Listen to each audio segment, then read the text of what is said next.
Hi guys, Tech James here. In this video I will be showing you guys how to get the updated version of RetroArch over on your PlayStation 2.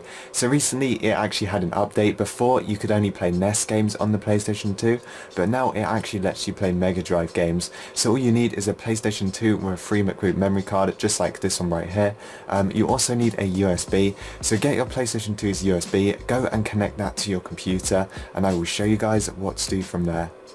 So make sure your PlayStation 2's USB is plugged into your computer, and then we just want to go to the RetroArch website, and from here we just want to click on the download section. We want to scroll all the way down and we're looking for PlayStation 2. So here it is. All we have to do is just click the blue download button right here, and it's going to download the RetroArch zip file. So once that is finished downloading, it's a very small file.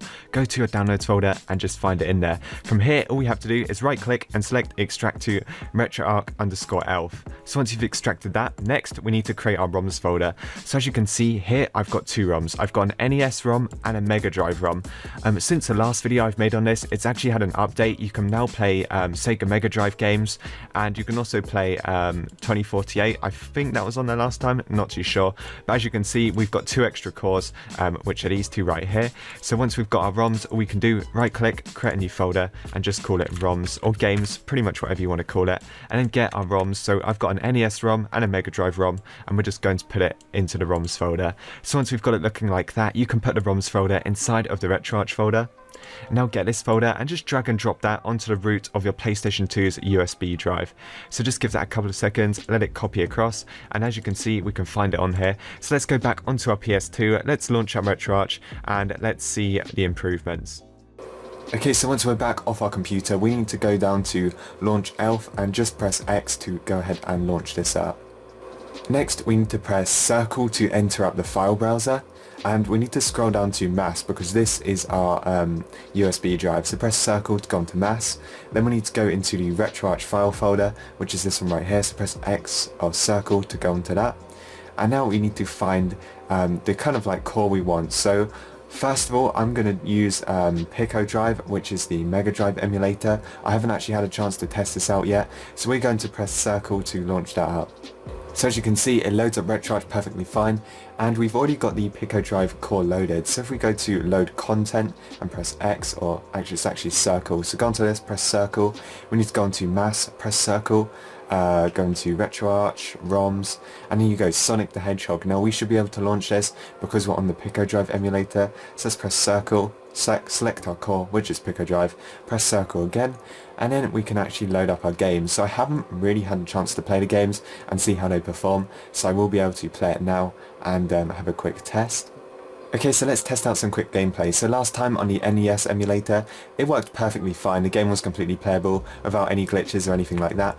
And that looks exactly the same for Sonic, so I'm not going to play the audio. The audio is copyrighted, so I don't really want to use that in my video, but audio does work perfectly fine as well, and yeah, it's completely playable. I'm not going to test every single Mega Drive game, but I'm pretty sure most of them would work. There are some slight frame rate drops I'm noticing, like very small ones, but other than that, it's pretty much playable. As you can see, sometimes it does slow down a bit and then speed up, but you are emulating it off a USB drive, so this kind of stuff is expected sometimes. And yeah, so far it's looking pretty good. So I will be loading up an SNES game as well. Obviously I have already played that, but we can go ahead and see what that is like too. So with the NES emulator, we've got a choice of Quick NES, or we've got the FCEUMM. I'm going to give this one a try. This one's actually brand new, so I'm going to press circle to go ahead and load up this core. Hopefully there's going to be more cores coming out as well. I think a Game Boy Advance one is supposed to come out soon. So let's go to load content, mass, RetroArch or Arch, however you want to say it, ROMs, and here you go. I didn't even know what this game is, but we're going to press circle and load it up through this core. And I think this core might be slightly better than the other one. The other one was Quick NES, so maybe this one's slightly better, who knows. Okay, so this seems to be playing perfectly fine as well. Now, I'm not really sure, there seems to be some kind of like white box at the bottom of the screen.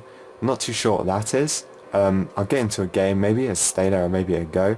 I don't really know.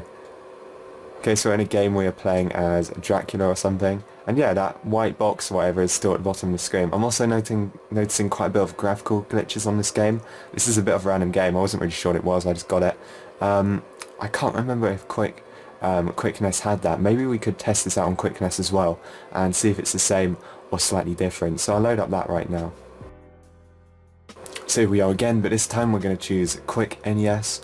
And let's see, does a game perform the same, or is it slightly better? It's quite a good test actually. So let's just go down like normal. You guys should know how to do it now. Load content, mass, RetroArch, ROMs, and here you go. Let's just load this one up with the Quick NES emulator. So Quick NES is slightly different already. We do not have that white box at the corner of the screen. But let's test out some gameplay. Let's just jump into a game. When we attacked the characters last time, it had this weird graphical glitch. So let's see if that is the same or is it slightly different. Wow, this is a lot better. Okay, so make sure you use Quick NES. This one is a lot better than the last one. I actually thought the last one was probably going to be better, but it's not. As you can see, this one is at much higher speed and there's no graphical glitches. So that proves that emulator does actually make quite a big difference. So yeah, that is pretty much it for this video. This is RetroArch over on the PlayStation 2. Make sure to check it out. It's pretty cool and it's going to have some more improvements as well. So if you guys enjoyed this video, make sure to like and subscribe, and I will see you guys in the next one.